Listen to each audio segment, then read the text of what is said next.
The U.S. Senate race is officially on. I have here with me today State Senator Andrew Rice, a Democrat from Oklahoma City, who's challenging Republican incumbent Jim Inhofe, who's been in the U.S. Senate since 1994.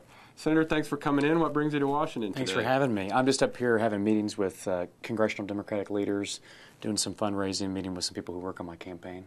And how's the campaign going? You've been at it since like last summer, I guess. Yeah, we started raising money last year. The campaigning part of it didn't really happen until earlier part of this year, and it was a bit hard to get out into rural counties with session, being in the state Senate where we had an evenly divided Senate.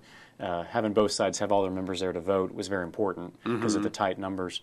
But I've been to about 45 of the 70 counties and have had a great response. People seem very hungry to see what options are out there on the table. They know Senator Inhofe's record pretty well and what he stands for, but they're eager to learn more about me. A lot of people are thinking there's going to be a Democratic year nationwide, both in congressional races and in the presidential race. What about in Oklahoma? Do you feel a Democratic surge coming on? And it's been a while since a Democrat's been able to win a U.S. Senate seat.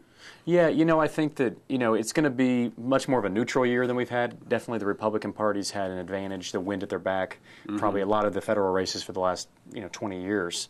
And definitely there's more of a neutral environment. There's a lot of disgruntlement with the direction of the country and the current administration. And so I would say actually it's probably more of an anti-incumbent year. I think that incumbents that haven't really demonstrated that they're different than sort of the typical Washington partisanship and special interest allegiances have a hard time this year. And that's an area where we think that Senator Inhofe is weak. I think that in normal years, normal environments, where there's sort of the luxury to sort of have these pet fights that he's had over the years, there's some bonus to that. But in this environment with high gas prices and a lot of anxiety about a lot of issues, the sense we get is that people are looking for more statesmanship, and that's where I hope to step in and offer them a good alternative. Right. By coincidence, you're up here in a week when the Senate is debating global warming legislation, a complex bill that would basically change the way energy is used and produced in the country over the next 50 years.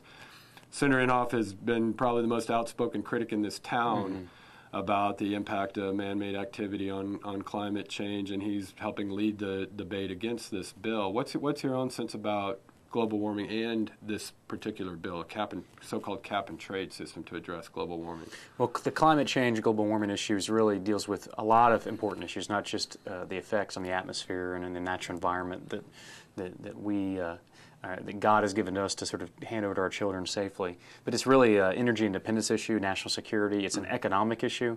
I think the biggest part here is the fact that today in Oklahoma, when you go to the pump to fill up your truck or your car, you don't have any choices, and it's expensive gas is the choice. So this bill's a bit late.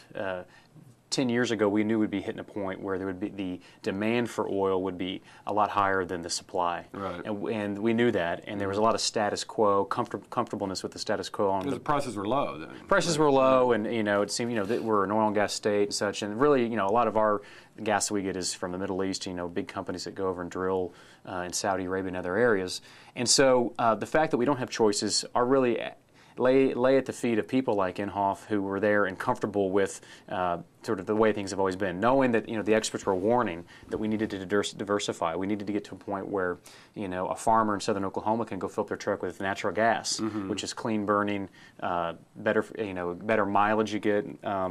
It's better for your engine. Biofuels. There's a lot of options that could be there that a lot of other countries in the world are already there. Right. We're actually a bit behind for such an innovative country that has a huge amount of wealth. We're a bit behind this conversion process. So I think the bill's responsible. It's going to force us to diversify our energy options. It's going to provide economic security and protection for low and working families to deal with this transition. But absolutely, big industries that are big carbon emitters are going to have to sell their credits, and it's going to incentivize. But we saw this with telecommunications and other things where we got, now we've got Wi-Fi and cellular, and we lead the world in this technology because of the ways we push this innovation to get out of the outdated models of telecommunications of 15 years ago that we did. And on energy, it's something that we have to do. It's not a choice. This is a necessity that we have to do this. All right. I think Senator Inhofe has already started his media campaign. He has an ad up this week kind of promoting him as somebody who has fought for Oklahoma in terms of military base closures, Tar Creek, highway funding. What's your response to that ad? Well, I thought the ad was interesting. I mean, he talks about stubbornness being a good quality, and it can also be a bad quality. It depends. Fighting for the base closures, I don't really know of any federal member of our federal delegation in the last 25 years who hasn't. I mean, it's sort of like getting credit for what you're supposed to do. If you didn't fight for the bases, that would be political suicide in Oklahoma. So I don't know if you should get really special credit for that.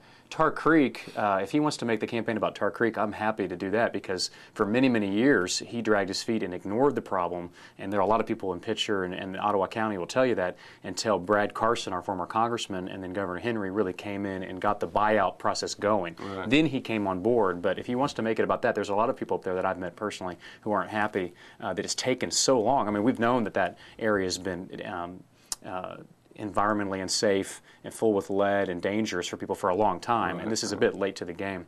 But I do think that, what's symbolic about that ad is that it's, he's sort of off there by himself on this road, and that's the sense that I get from talking to swing voters all over the state, is that he doesn't listen to them anymore, that he's not really accessible.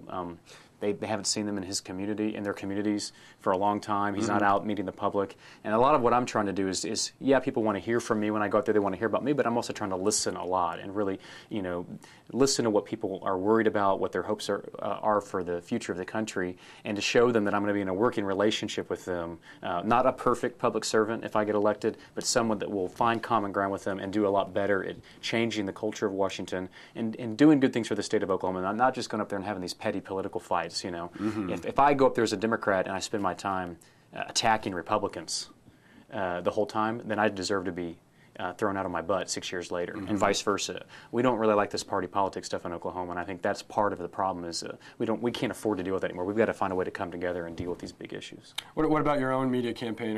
Should we expect to see an ad soon? We don't. Biographical ad, maybe introducing yourself. We don't have any plans anytime soon.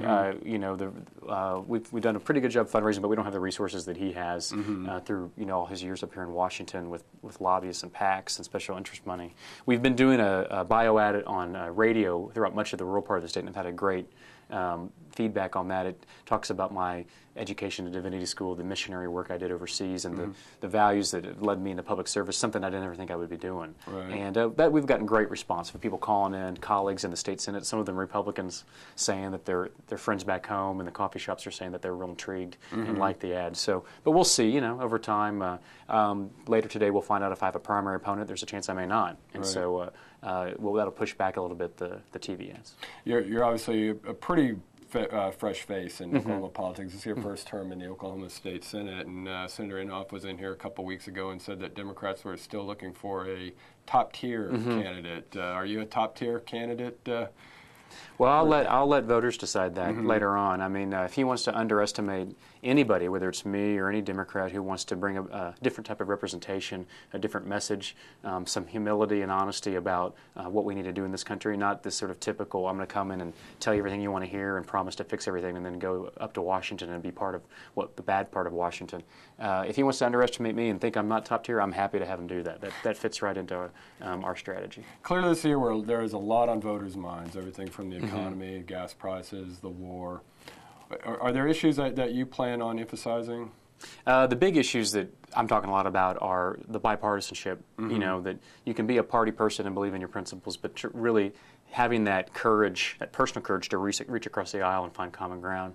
On specific issues, healthcare and energy. The energy part deals a lot with national security. That's very personally important to me, about how do we deal with terrorism over the long term, how do we get out of this war responsibly to where we quit spending all this money in this country, that these Iraqi politicians take responsibility for their own country, that we bring our soldiers home and have them ready to deal with the real threats that from terrorism.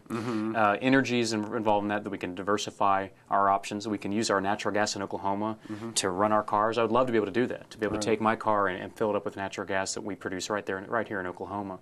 And then on health care, we pay for health care already for everybody in this country in a very inefficient and costly way.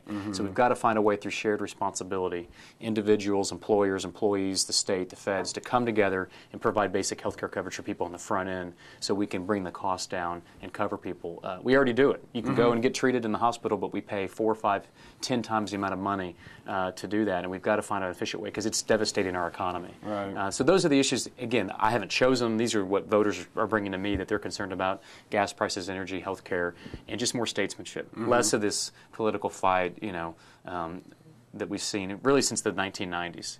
About the boogeymen who were ruining the country? Well, it's high gas prices that is ruining the country. It's a failing economy that's ruining the country. It's not these sort of the United Nations and the things that Senator Inhofe has talked about that really don't affect Oklahomans' lives. It's real-day stuff. Let me switch gears a little bit. A historic moment last night. A major political party in the United States nominated a black candidate for president. I know you were supporting Senator Obama. What did you think about? What do you think about the history of this, and what do you think about the idea of Senator Clinton on the ticket? Well, yeah, I mean, it's up for Senator Obama to choose that. Sure. I thought it was a historic night. It makes me very proud. A lot of the generation I was brought up in, my colleagues, people in their 30s and 40s, we've been brought up in a much more of a multicultural world. To see someone like Obama that really transcends a lot of these divisions, I think part of what I have a lot of respect for him about that, I do think that he really genuinely wants to find common ground. It's easy to run for president or political office and sort of play to your base. And I think what's been remarkable is he won the Democratic nomination for president, not really playing to his base. I mean, he's run sort of a general election uniter, bipartisan themed campaign from the beginning and won the Democratic nomination. So I think that he will win in November and be a tremendous president because he has the self-confidence and smarts and willingness to bring together an amazing team, which I assume will be bipartisan. I could see him including someone like Chuck Hagel, Republican from Nebraska, absolutely. And I think it'll be good for the country. Senator Clinton has been an amazing part of the party. If he chooses her, I think it'd be an amazing team. I just don't know which way he's going on that. And so I trust him to make a good decision. All right. Well, Senator, thanks so much for coming. Thank you. Good luck with everything, and I'm sure we'll be talking to you many Appreciate times before November. And look for more on U.S. Senate race in the Oklahoman.